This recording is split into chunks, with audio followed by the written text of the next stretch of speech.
108 દિવસની જેલ બાદ ખેડૂતોની લડાઈમાં 108 દિવસની જેલ ભોગવ્યા બાદ આજે કેશોદની ધરતીમાં આવ્યો છું। કેશોદની જનતાએ, આજુબાજુના વિસ્તારના ખેડૂતોએ જે ઉષ્માભેર મારું સ્વાગત કર્યું છે બદલ હું તમામનો આભાર માનું છું। અને આ જેલ ખેડૂતો માટે જે થઈ એ આ ભાજપની જેલની જંજીરો અમારા જુસ્સાને તોડી નથી શકી, એ ભાજપની જેલની બેડીઓ અમારા બળને તોડી નથી શકી અને એનો આજે પુરાવો છે। કારણ કે વિશાળ સંખ્યામાં ખેડૂતો ઉપસ્થિત થયા અને જે હળદર મુકામે ખેડૂતોના મુદ્દાને લઈને નિર્દોષ ખેડૂતોને નાખવામાં આવ્યા, ખેડૂતો ઉપર દમન કરવામાં આવ્યું, એ ઘટના ગુજરાત માટે શરમજનક ઘટના હતી। અને એ ઘટનાની અંદર 108 દિવસની જેલ કાપીને 108 માળાની જો પારા કરીએ તો પણ ભવ તરી જઈએ તો 108 દિવસની જેલ કાપીને ખેડૂતો માટેની જેલ કાપીને અમે અહીંયા આવ્યા છીએ।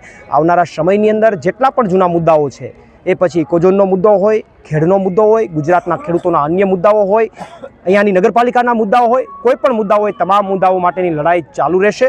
અને આગામી દિવસોની અંદર જે ગુજરાતના લોકો માટે જે કંઈ પણ કરવું પડે એ અમે આગામી દિવસોની અંદર ચોક્કસથી કરીશું। કેશોદની અંદર અત્યારે તો સૌપ્રથમ જે મહત્વનો મુદ્દો છે ઘેડનો મુદ્દો, ઘેડના ખેડૂતોનો મુદ્દો છે, નગરપાલિકાના સૌથી મોટા મુદ્દા છે, નગરપાલિકાના ભ્રષ્ટાચારના મુદ્દાઓ છે, નગરપાલિકાની અંદર જે અંડરબ્રિજના હોય કે અન્ય કોઈ પણ કામ હોય, ગટર યોજના હોય કે તમામ જેટલી મંજૂર મંડળી હોય, બાંધકામની મંજૂરી હોય, આ તમામની અંદર જે કંઈ ભ્રષ્ટાચાર થાય છે એ ભ્રષ્ટાચારને ખુલ્લો પાડવાનું કામ કરીશું। એટલા માટે કે એટલો બધો ભ્રષ્ટાચાર થાય છે તો એ ભાજપના કોઈ નેતા જેલમાં નથી અને અમે ખેડૂતો માટે અવાજ ઉઠાવીએ તો અમે જેલમાં, તો એ તમામ મુદ્દાઓ માટે કામ કરીશું। એ વાતો ભાજપવાળા કરે છે, ભાજપના લોકો કરે છે, ભાજપની અંદર કેટલી અંદરોઅંદરની લડાઈ ચાલે છે એ ભાજપવાળાએ વિચારવું રહ્યું અને પહેલાં પોતાનું ઘર સાચવવું રહ્યું। આજે કેશોદ ખાતે કિસાન પાર્ટી પ્લોટમાં આમ આદમી પાર્ટી દ્વારા કિસાન સંવાદનું આયોજન કર્યું હતું।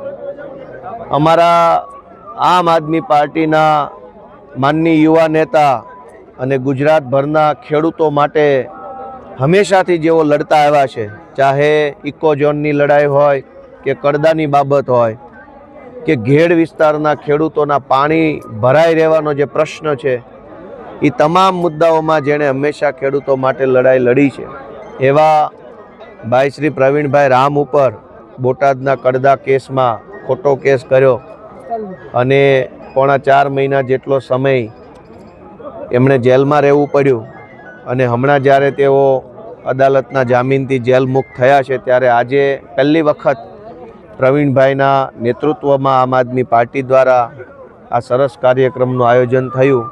ખૂબ મોટી સંખ્યામાં અમારા કાર્યકર્તાઓ, આગેવાનો, આ વિસ્તારના લોકો આ કાર્યક્રમમાં જોડાય અને પ્રવીણભાઈની લડાઈને, પ્રવીણભાઈના મનોબળને ખૂબ આવકારી, સ્વીકારી અને શુભેચ્છાઓ પાઠવી હતી।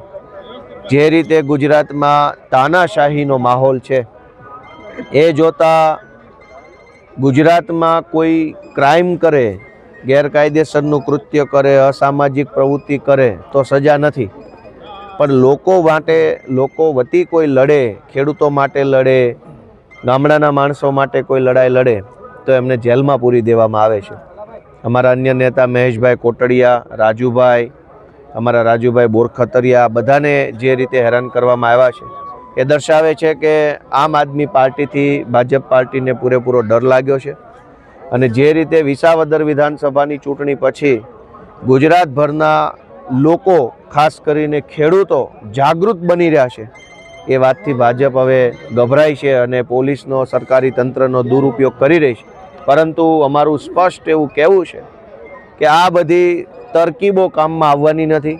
લોકો જાગૃત થઈ ચૂક્યા છે, ચૂંટણીની રાહ જોઈ રહ્યા છે અને આ ચૂંટણીની અંદર જ ભાજપને ખબર પડી જશે કે ખેડૂત જાગૃત થાય તો શું પરિણામ આવે।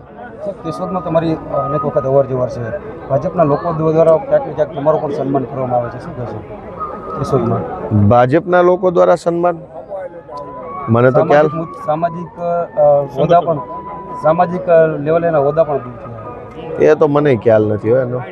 કેશોદ ખાતે અમે આમ આદમી પાર્ટીની એક સભા હતી અને એ સભાનું એક મુખ્ય કારણ હતું કે અમારા જે પ્રવીણભાઈ રામ છે એ પ્રવીણભાઈ રામ 108 દિવસ જેલ ભોગવી અને ખેડૂતો માટે લડતા લડતા એ જેલમાં ગયા હતા। 108 દિવસ સુધી જેલમાં હતા, જેલની યાતનાઓ ભોગવી આજે અમારી સમક્ષ ઉપસ્થિત છે અને એવી મજબૂતાઈ સાથે ઉપસ્થિત છે કે ફરી પાછા જેલમાંથી મજબૂત થઈ અને ખેડૂતો માટે અવાજ ઉઠાવવા માટે, ખેડૂતોની લડાઈ લડવા માટે ફરી પાછા સક્ષમ છે, ફરી પાછા તૈયાર છે। એટલા માટે અમે એનું સ્વાગત સન્માન કરવા માટે અહીંયા ઉપસ્થિત થયા હતા અને આ સમયે હું કેશોદની જનતાને કહેવા માગું છું કે આવનારી જે જિલ્લા પંચાયત તાલુકા પંચાયતની ચૂંટણી છે એ ચૂંટણીની અંદર ભારતીય જનતા પાર્ટીના જે લોકો છે એની જે કહેવાય ને કે એની જે નીતિઓ છે એની પોલીસને આગળ કરવાની જે તંત્રને આગળ કરી અને ખેડૂતોને દબાવવાની જે એની રણનીતિ છે એ તમામને માત આપી અને એ લોકોને ઘરે બેસાડી દેવાના છે. કારણ કે પ્રવીણભાઈ જેવા લોકો છે એ બહુ વર્ષો પછી એક નેતા બનતો હોય છે. વર્ષો પછી એટલે કે 15-20 વર્ષ પછી એક એવો નેતા ઊભો થતો હોય છે કે જે કોઈ પણ જાતના સ્વાર્થ વગર, કોઈ પણ જાતની લાલચ વગર ખેડૂતો માટે અવાજ ઉઠાવે. કારણ કે આટલા ટાઈમથી તમે વિચાર કરો કે ઘણા સમયથી જે વાત કરી રહ્યા છીએ આપણે, ખેડૂતો મુદ્દે વાત થતી હોય છે, એને ભાવ નથી મળતા, એની ઉપર અત્યાચાર થાય છે, અને કોઈ પણ તંત્ર પાસે જવાનું થાય ત્યારે એને પૈસા કાઢીને એને આ ટેબલની નીચે મૂકવા પડે છે કે તો જ એનું કામ થાય, બાકી એનું કામ નથી થતું.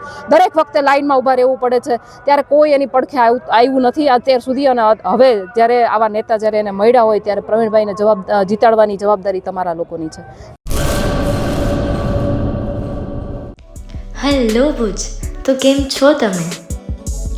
આજે હું તમને એવા શોરૂમની વિઝિટ કરાવું છું જે છેલ્લા 10 વર્ષથી કચ્છની જનતાના પ્રેમ અને વિશ્વાસથી મહેકતું લુગડા બજાર ફેમિલી શોરૂમ. આ શોરૂમમાં સ્ટાર્ટિંગ પ્રાઇસ 399થી છે, જેમાં kids wear, girls wear, boys wear અને જેન્ટ્સ વેર અને લેડીઝ વેરમાં પણ ન્યૂ વેરાયટીવાળું કલેક્શન પણ જોવા મળી રહેશે. અને જેન્ટ્સ માટે વેડિંગ કલેક્શન અને કુર્તા કલેક્શન પણ બહુ જ સારું છે. એનિમલ મૂવીનો પાર્ટ 2 આવે કે ના આવે, પણ એનાથી પહેલાં અમે લઈ આવ્યા છીએ લુગડા બજાર પાર્ટ 2, જેમાં તમને કિડ્સ વેરમાં વિન્ટર વેર સમર કલેક્શનનો ન્યૂ સ્ટોક આવી ગયો છે. લેડીઝ વેરમાં પણ ન્યૂ ડિઝાઇનમાં kurti, top and coat set best price थी स्टार्ट થાય છે. तो जेंट्स वेयर में भी मिल जाएगा बॉस.